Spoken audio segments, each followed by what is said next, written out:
30 अक्टूबर 2016 को दिवाली का त्योहार था, इसलिए सारे शहर की सड़कों पर ही नहीं गली गली में चहल पहल थी। हर कोई खुश नजर आ रहा था। सिर्फ हेमंत ही एक ऐसा आदमी था जो ऊपर से भले ही खुश नजर आ रहा था, लेकिन अंदर ही अंदर वो सुलग रहा था। दोपहर बाद वो अपने दोस्त मनोज के मेडिकल स्टोर पर पहुंचा और उससे घूमने चलने को कहा। इसके बाद दोनों ने घूमने की योजना बनाई और एक अन्य दोस्त सलीम को बुलाकर मोटरसाइकिल से घूमने निकल पड़े।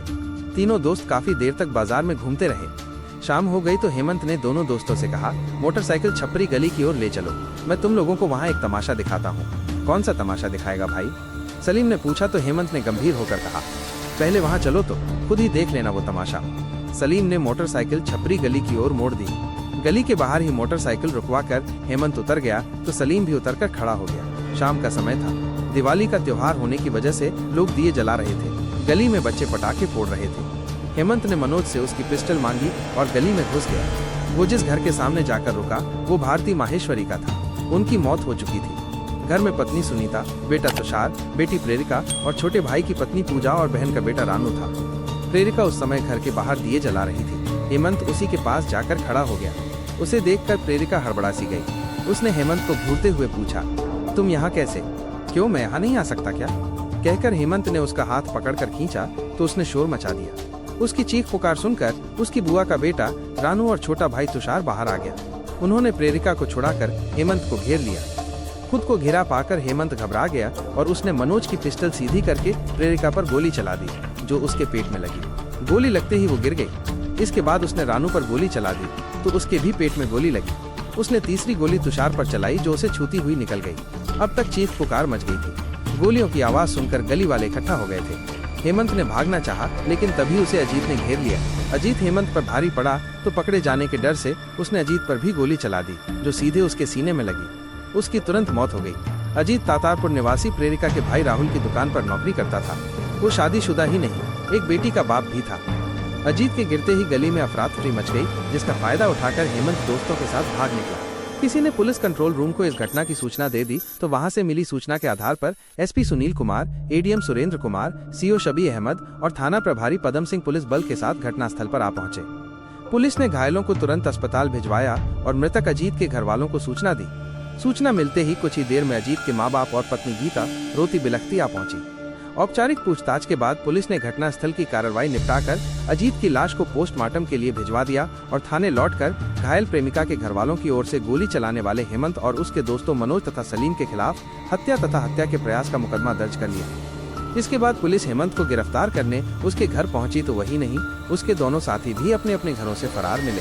पुलिस ने तीनों की गिरफ्तारी के लिए जगह जगह छापे मारने शुरू किए। इसका नतीजा ये निकला कि घटना के तीसरे दिन यानी 2 नवंबर 2016 को हेमंत पुलिस के हाथ लग गया।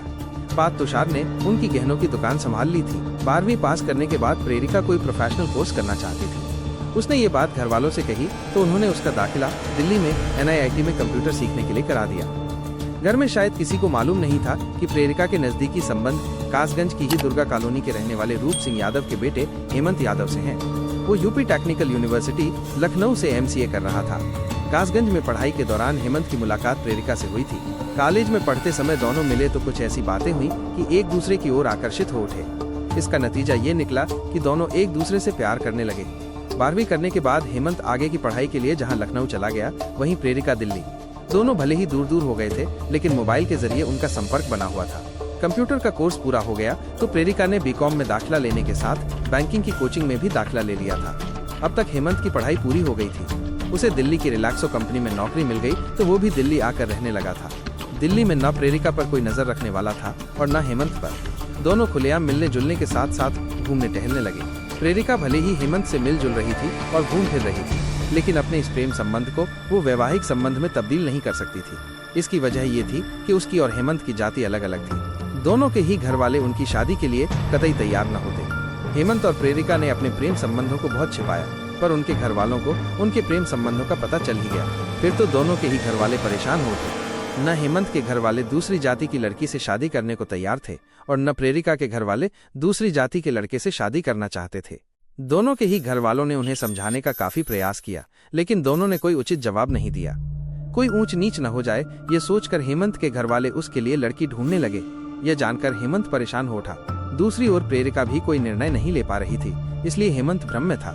वैसे वो अपने पैरों पर खड़ा था, जिससे चाहता उससे शादी कर सकता था। आखिर रूप सिंह ने हेमंत के लिए अलीगढ़ की एक लड़की पसंद कर ली। जब इस बात की जानकारी हेमंत को हुई तो वो चिंतित हो उठा। उसने प्रेरिका से कहा कि अब उसे जल्दी ही फैसला कर लेना चाहिए कि वो उससे शादी कर रही है या नहीं। इस पर प्रेरिका ने कहा कि वो किसी तरह इस शादी को कुछ समय के लिए टाल दे। उसे जैसे ही नौकरी मिल जाएगी वो उससे शादी के बारे में विचार करेगी। प्रेरिका का ये व्यवहार हेमंत की समझ में नहीं आ रहा था। वो तनाव में रहने लगा। प्रेरिका के कहने पर उसने घर में शादी के लिए मना कर दिया। उसने घर में कहा था कि अभी उसकी नई नई नौकरी है, ऐसे में अभी शादी ब्याह का झंझट ठीक नहीं है। लड़का बड़ा हो गया था, इसलिए माँ बाप को उसकी बात माननी पड़ी। उन्होंने विवाह के लिए मना कर दिया। लेकिन जब समय बीतने के साथ प्रेरिका ने कोई निर्णय नहीं लिया तो हेमंत को लगने लगा कि प्रेरिका शादी को लेकर गंभीर नहीं है। उसे लगा कि शायद वो उसके साथ खेल खेल रही है। ये बात उसे परेशान करने लगी थी, क्योंकि अब प्रेरिका उससे कटने लगी थी। वो जब भी उससे मिलने को कहता वो कोई न कोई बहाना बना देती। उसका फोन भी रिसीव करना कम कर दिया था। कभी कभी तो बात करते करते ही फोन काट कर स्विच ऑफ कर देती। प्रेरिका की ये हरकतें हेमंत को अखरने लगी थी। परेशान होकर आखिर एक दिन उसने पूछ ही लिया, प्रेरिका आखिर तुम चाहती क्या हो, साफ साफ क्यों नहीं बता देती। प्रेरिका ने तुनक कर कहा, मेरी मम्मी को हमारे प्यार के बारे में पता चल गया है। उन्होंने कसम दिलाई है कि मैं तुमसे बिल्कुल न मिलूं। हेमंत अवाक रह गया। प्रेरिका ये क्या कह रही है।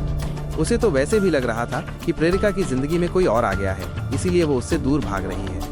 उसने ये बात प्रेरिका से कही तो उसने कहा, ये तुम क्या कह रहे हो हेमंत। मैं तो वही कह रहा हूँ जो तुम्हारे बात व्यवहार से मुझे लग रहा है, लेकिन तुम्हारे लिए ये ठीक नहीं होगा प्रेरिका। तो तुम मुझे धमकी दे रहे हो। धमकी ही समझ लो प्रेरिका, अगर तुमने खुद को सुधारा नहीं तो मैं तुम्हारे लिए कुछ भी कर सकता हूँ, कहकर हेमंत चला गया। अब वो उससे मिलकर क्या करेगा, उसे अपनी पत्नी में दिल लगाना चाहिए। हेमंत गुस्से में उबल पड़ा। बस उसने उसी समय तय कर लिया कि अब वो प्रेरिका के इस व्यवहार का बदला लेकर रहेगा। दूसरी ओर घबराकर प्रेरिका ने अपना मोबाइल नंबर बदल दिया था, जिससे हेमंत की उससे बात नहीं हो पा रही थी। इससे उसका गुस्सा बढ़ता ही गया। बात न होने की वजह से उसका मन बेचैन रहता था। उसकी पत्नी को भी उसका व्यवहार अजीब लगता था। उसे सच्चाई का पता नहीं था, फिर भी उसे लगता था कि कुछ गड़बड़ जरूर है।